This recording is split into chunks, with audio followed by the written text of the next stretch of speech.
Guys, so we're here na sa hospital kasi ooperahan siya bukas, guys. So, i-admit siya ngayon. Actually, dito na kami sa room. So, iihawo na siya bukas, guys. Yan yung itsura ng aming baboy. Iihawi na siya tomorrow. So, kakain na muna siya ngayon kasi bukas is kakatayin na siya. So, let's eat, guys. So, umorder pala ako ng food from Japanese restaurant. Yeah. From Japan. So, bumili ako ng chicken teriyaki na favorite niya. Pork teriyaki doon. And itong basta yung sushi roll. Kain lang, my love. Maganda. So, paliliguan ko muna ang aking pasyente, guys. So, punasan ko muna siya, guys, kasi tomorrow wala pa siyang ligo since yesterday. So, yeah, ito yung damit na dala ko sa kanya. So, magbibihis lang siya ng kanyang brief. Naku, ang pasyente ko, rugdasan. Come on. Hindi naman yung menu kasi page So guys, mag-room tour na muna ako ng kanyang room. So pagkapasok mo, pakita ko sa inyo. Ito yung kanyang main door. Tapos dyan sa labas is yung mga nurse station, ganyan. So dalawa sila. Merong tao dyan sa kabila and dito yung kanya. So ito yung washroom. Tapos pagkapasok mo, yan. So, nasa 8th floor kami, guys. So, ito is parang cabinet siguro. I'm not sure. Yeah, cabinet. So, merong mga aparatus dyan. So, ito yung pasyente. Ito yung bed. Tapos may TV, may relo. Tapos dyan, bintana. Tapos mayroong something dito. Ewan ko anong meaning yan. So, ito yung room niya, guys. Malaki siya. Good for 2 kasi meron siyang kasama sa kabila. So, ito yung kanyang table. Meron siyang drawer dyan. And yung mga something. So, yeah. Ito yung mga gamit namin ngayon. Hindi ko pa naayos. After ko na siyang hugasan, ayusin ko na yung mga gamit niya. So, yeah. Nag-coffee pala ako. First coffee of the day. But 7 PM na dito, guys. And hindi ko na yun mauubos kasi masyadong mapait. So, ito na yung mga gamit niya. Mga hygiene stuff. So, yeah. And kakatapos na siyang kumain kasi after midnight, hindi na siya pwedeng kumain. So, pinakain ko na muna bago ako uwi ngayon ng bahay. Kasi, uwi ako ng bahay kasi bawal yung kasama na magstay dito. So, siya lang mag-isa tonight. And okay lang kasi hindi pa naman siya operahan. So, bukas pa naman. So, tomorrow early ako babalik before 6 kasi 6 AM is mag-visit yung doctor niya. I should be here kasi i-explain ng doctor kung anong type ng surgery ang gagawin sa kanya tomorrow. So, yes, and guys, wala pa akong straight na tulog since yesterday. Kasi kahapon galing ako ng work. So, after ng trabaho, dumiretso na kami dito sa hospital and malayo to sa amin. So, itong hospital nito is Vancouver General Hospital. So, nasa Vancouver area. And kami nakatira sa Surrey. So, magdadrive ako mamaya pa uwi ng mga 30 minutes. Depende kung traffic, it's like less than an hour. So, yeah, it's okay. Kasi hinahanap ako ng anak namin. So, kailangan ko umuwi. So, anyways, guys, nagsiselfone yung pasyente ko. Ang tagal-tagal. Uy, tara na. So, ano siya, guys. Meron siyang something dito. But wala siyang needle. Ano lang yan? Plastic. So, hindi siya tinanggal kasi baka lalagyan din siya ng IV. Lalagyan siya ng IV tomorrow kasi Tawag ko IV after midnight. Wala ko kaon kang kuha. yeah, IV daw siya. after midnight kasi hindi na siya pwedeng kumain. So, baka ma-dehydrate siya. So, kailangan niya mag-IV. So, tara na guys. Tumayo na ang aking pasyente. May lamlam. Ano man naman. Tara. Uy, dalawang ko tong t-shirt mo. Kaya mo itong itrapo ko sa labas. Wala ko kadala wipes. Tara.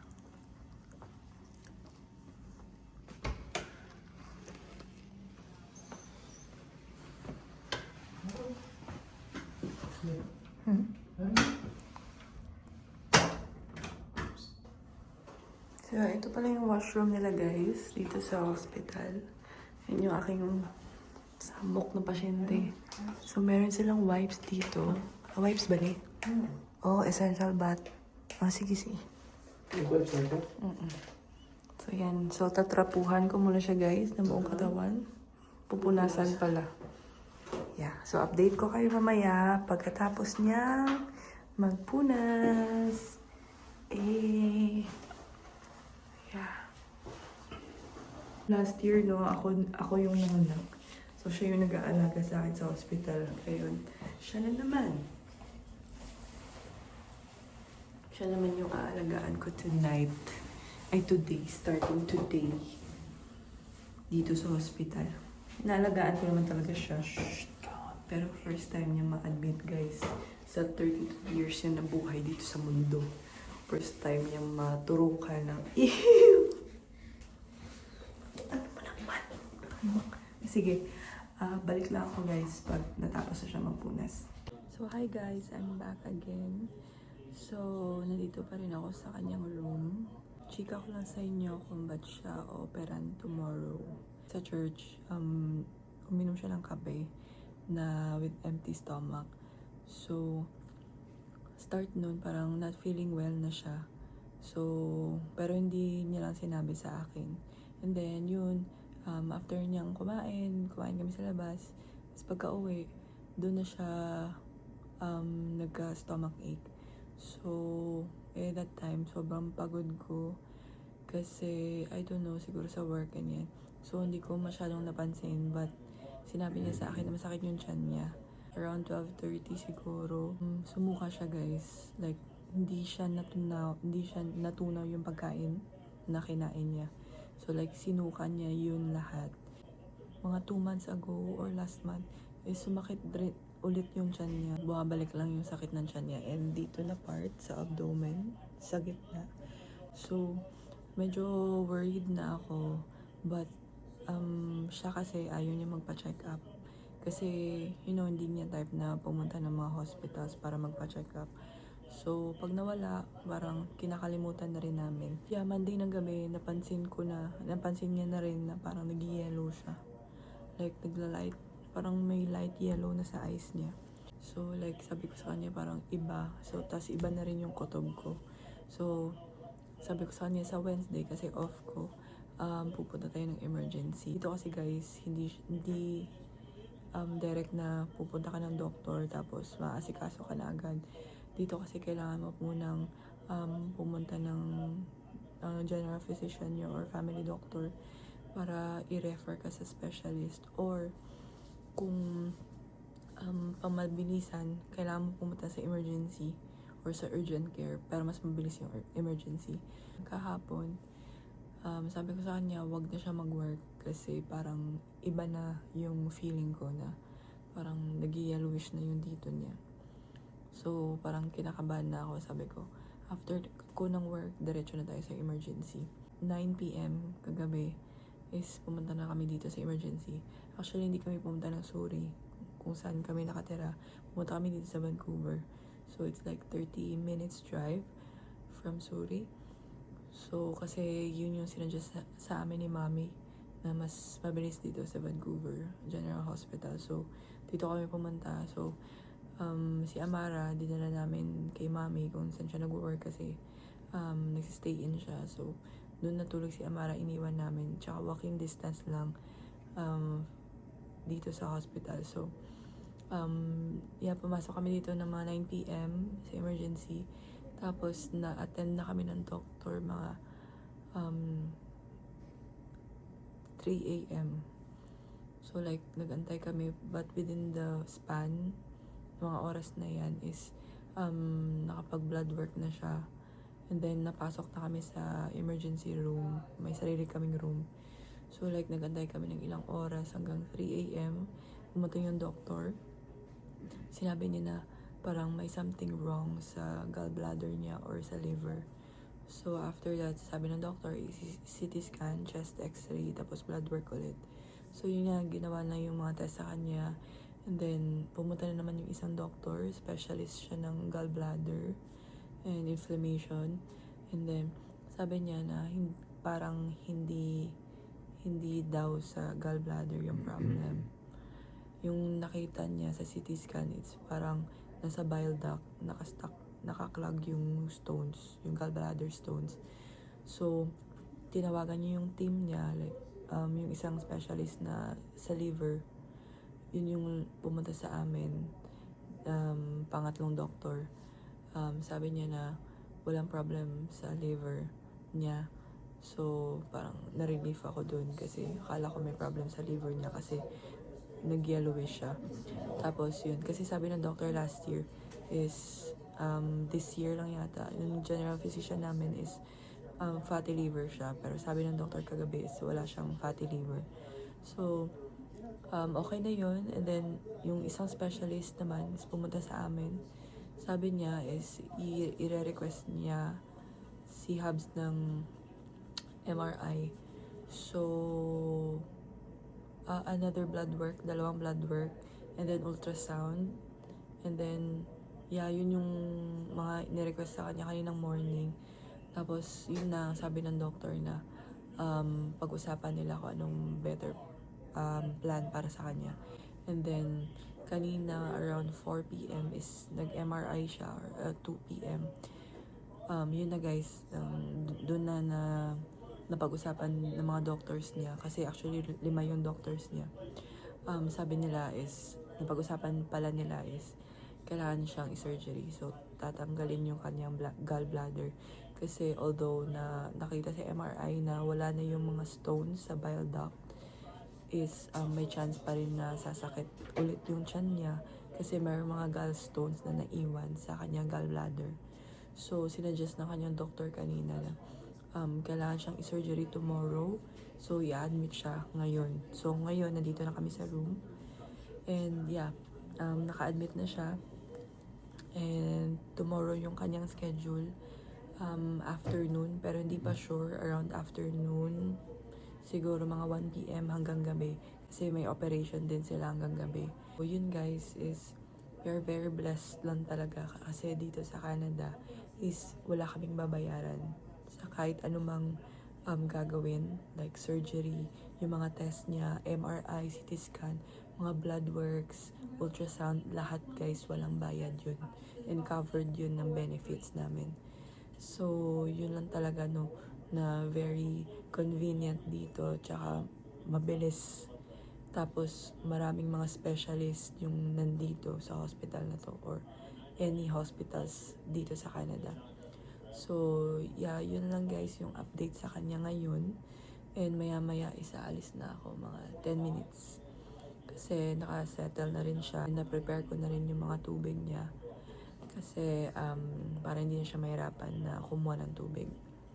Although pwede naman siya mag-request sa mga nurses. Meron na siya pipindutin na something dyan sa kanyang bed. Para, kasi high-tech dito. So, hindi ka na mamroblema sa mga kailangan mo. First time ni Hubs, guys, ma-experience yung mga IV, dextrose, ganyan. Ma-admit, first time niya talaga. God is so good sa life niya. Kasi, yun, pinapagaan lang ni Lord yung aming life and yung life niya. Wala akong ikaka-worry. Kasi, alam ko si Lord is hindi kami papabayaan. Update ko lang kayo guys sa mangyayari bukas. Tulog na si Hubs. Cute. Yung baby ko. So, alis na ako guys. So, yeah. Meron siyang ano dito. Tag. Yan, hindi tinanggal kasi lalagyan din siya ng IV tonight. Tapos yung monitor ng kanyang heart rate ba siguro to or breathing or something. I don't know. So, yeah. Meron siyang pipindutin dyan or dito siguro pag kailangan niya ng nurse. So, yan, pinipare ko na. So, nakaprepare na yung kanyang tubig kasi hindi ako nakapagdala ng tumbler niya. So, kinuhaan ko siya ng water. So, ito yung kanyang free food. So, pwede na siyang kumain ng before midnight. So, kanyang glasses, yung kanyang earbuds, yung kanyang malinis na damit. So, yeah, alis na ako. My love. Malakad ako. Bye-bye. I love you.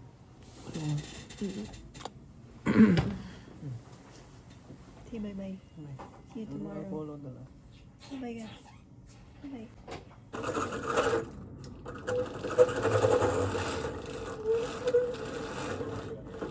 Bye-bye. Love you. Text na ha. Bye-bye. So guys, nandito ako sa grocery. Bumili muna ako ng gulay, celery, tsaka spinach kasi magluluto si mami ng gulay para bukas pag nakauwi si Habs. So yeah. Meron dito mga chicken pero hindi na ako bibili kasi meron sa bahay. So papunta ako ngayon kung saan ako nagpark ng sasakyan and nagpark pala ako dito sa house ng pinagtatrabahoan ni Mami. So, ito yung mga bahay dito, guys. Mga luma, but magaganda. So, tingnan nyo yung bahay, guys. Ang ganda. Whew.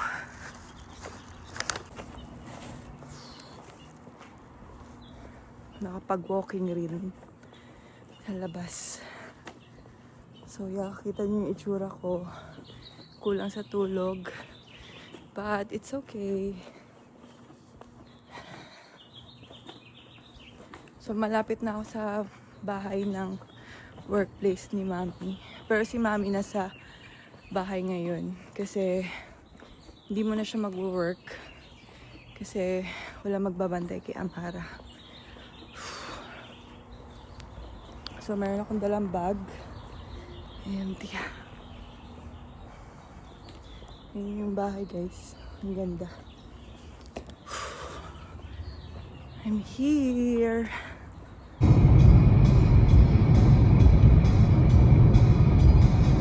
Guys, good morning. So, today is Thursday.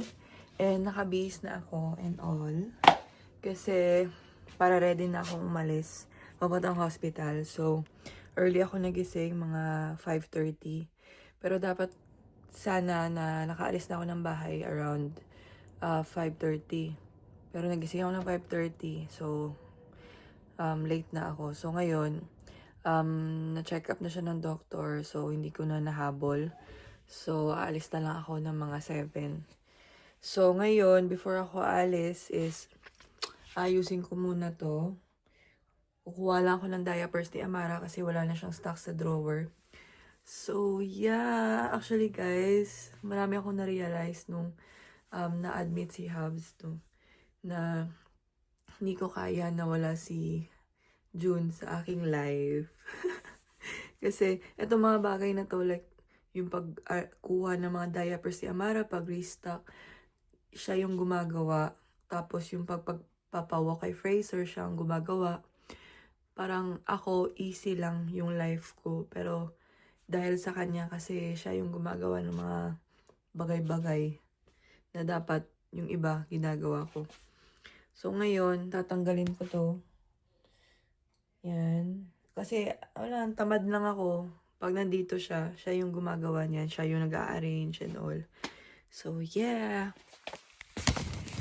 So, kakatawag ko lang sa kanya. Okay naman siya. And then, kinuhaan ulit siya ng blood. Tapos, hindi na siya pwedeng kumain kasi mamaya, afternoon yung surgery niya. So, okay naman siya doon. Ito yung Dyson ko, guys. Hindi nagagamit. Yung ginagamit ko lang is yung brush. Kailangan ko pala tong towel. Nami-miss ko na aking jusawa.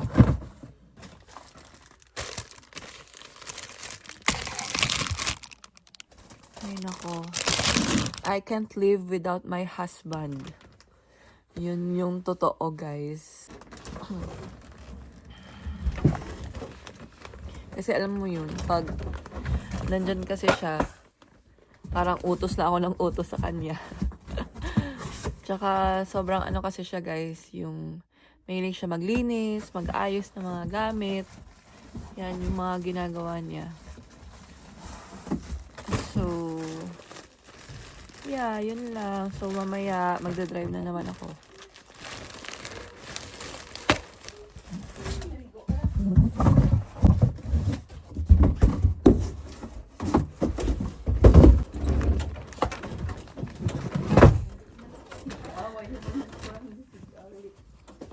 Pacer Bugoy.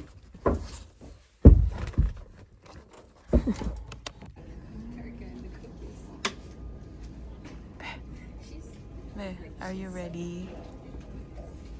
Pray ka ha. Be, tanong face me before surgery.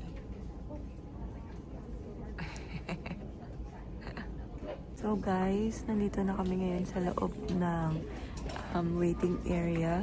And yeah, nandito na si Junjun. So, inaantay na lang namin yung mga doctors para naantay na lang namin yung mga doctors na mag-explain sa kanya kung anong gagawin sa kanya. So, maya-maya is dadali na siya sa operating room, I think. So, I think andito na yung doctor. So, yeah, update ko na lang kayo guys mamaya after ng surgery niya at pag nasa recovery room na siya. So, mamaya tatambay lang ako somewhere or dun sa coffee shop. Kasi more than 2 hours yata yung surgery, 1 to 2 hours. So, meron naman akong dalang laptop. So, dun na muna ako mag-aantay. So, yeah. Medyo kinakabahan ako sa kanya. Kasi, hindi ko lang pinapakita. Pero sinabi ko na sa harap niya. Medyo kinakabahan lang. Pero sabi ko sa kanya, huwag kang kabahan. Or baka yung effect ng anesthesia is yung manginginig ka. But that's normal. Okay lang yan. So, yeah. Update ko kayo later. Bye! Kaya na. Yan, nagod akong kwano. Habol.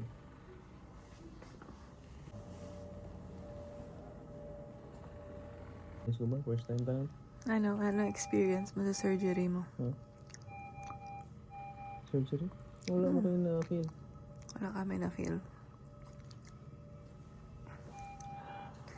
So guys, post-surgery phase. Okay na siya. Thank you Lord. And now guys, pinapainom ko siya ng chicken broth kasi light food lang muna ang pwede niyang kainin. Okay. Meron din binigay na food sa kanya. Same pa rin, chicken broth, yung jello, juice, and all, warm water. So, here na siya, aking puging panakels. So, yung kanyang surgery, guys, dito sa kanyang tummy. So, merong 4 na stitches. Isa dito malapit sa puso, tsaka 2 sa gilid. So, ginawa sa kanya is laparoscopy. Yeah. So, okay na siya, guys. Yan yung kanyang monitor. Tapos, meron 2 bag. Plasma light yung isa. So, what is your feeling right now? I wanna go home. Yeah. Wanna go I home? miss Amara. You miss Amara? So, guys, I'm here na. And, yeah, I'm so happy kasi okay na yung kanyang surgery, tapos na. And, nandito na siya ulit sa kanyang room. Actually, kanina nag-antay lang ako doon sa cafeteria. And inaantay ko lang yung tawag ng nurse na sabihin na tapos na yung surgery, successful, and yeah. And then, tumawag yung nurse around 3:46 or 3:45. Tapos, I think, pinasok siya ng mga 2:00. So, like, mga almost 2 hours din yung kanyang surgery. So, success guys yung kanyang surgery. Walang something wrong and all. And pumunta na rin yung doctor na dito. And in-explain lahat, ganyan. And pwede siya makauwi mamaya. And anong oras na? 5 p.m. na dito. So, inaayos na ng doctor yung mga papers niya and all na pwede na siyang umuwi mamaya. And sabi ng doctor, 1 to 2 weeks is pwede na siya makabalik sa work. But I think 1 month siya mag-off. Off ba ang tawag nun? Or yeah, off yata. Hindi ko alam. On-off. Sa 1 month guys na wala siyang trabaho or like 6 weeks is 5 to 6 weeks is meron siyang EI. So, ang EI is hindi ko alam kung anong meaning. But, meron pa siya matatanggap na pera or sahod niya sa 15 and 30 days. Yeah. So, maganda dito sa Canada guys kasi meron EI. So, yeah, kung matanggap ka sa application mo sa EI, sa kanya surgery. So, approved siya for EI. Yeah, yun lang share ko sa inyo. And kain tayo ng ice cream. I'm so happy. Kasi, ngayon na, pinapainom ko na siya ng sabaw. Okay siya, hindi siya feeling nauseous. And good sign yun guys na okay yung recovery ng kanyang body. And dito guys, super magagaling yung mga doctors. Pero hindi ko naman sinasabi na hindi magaling yung mga doctors sa Pilipinas. But here kasi, maraming mga specialist and updated and advanced yung mga gamit. So, like for him is 6 yung doctor niya. Or 5 or 6 yata. And lahat sila is kinausap kami. Yung parang ina-update kami lagi and all, kinakamusta kami. So, ganun ka nice dito. And lahat guys, libre. So, uwi lang kami maya sa bahay na wala kami iisipin na pambayad dito sa hospital. Thank you, Lord. So, kain tayo ng ice cream and update ko kayo mamaya pag pauwi na kami.